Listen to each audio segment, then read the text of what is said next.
If you start to unpack people's complaints about where they work, and again, this is from huge companies to being a taxi driver, if you peel away all of it, what you find that has caused the problem is so-and-so did not listen to me.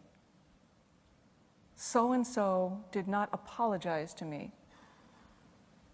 So-and-so did not notice that I was there, and so-and-so did not thank me for what I did. That's it. Most communications are sequential monologues.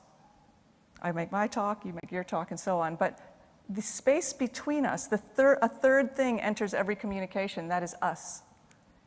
That's why it feels one way to tell your ideas to your mother and another way to tell your ideas to your boss, because the space changes. You are the same, the ideas are the same, the space changes. Attunement to that space is the source of skillfulness in conversation. Does that make sense? The first tip is called timing. Timing means knowing when to speak and knowing when to shut up.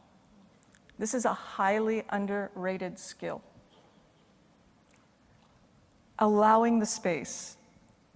Choose to have timing in what you want to say. You have to be super aware of the person or the room that you're with, the person you're talking to or the room that you're in. Timing. The second one is called listening. And that may sound very cliche, but I used to have a boyfriend a long time ago named Mark Kreiser, who identified the Kreiser syndrome, which was when you use the time that I am talking to think of what you are going to say next. And that is what most of us are doing in conversation. Listening means dropping that completely and literally giving yourself to the person that you are talking to, giving them your full attention, not holding back. That's actually quite scary.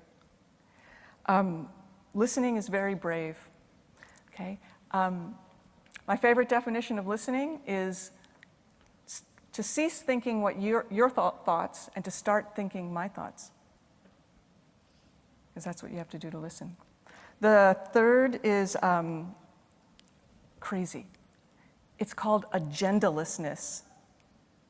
We all have an agenda when we're having a business communication, but in order to have that communication be genuine, you have to drop your agenda. A way to drop your agenda is to be curious.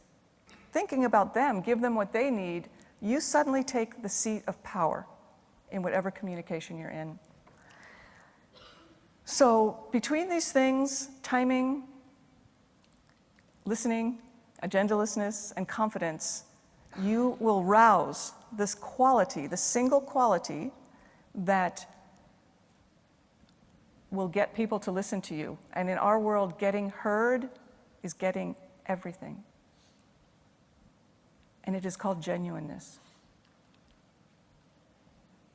So in this sense, mindful listening has very little to do with what you say and has everything to do with who you are. So I wish you all well in your businesses and in your lives. Thank you.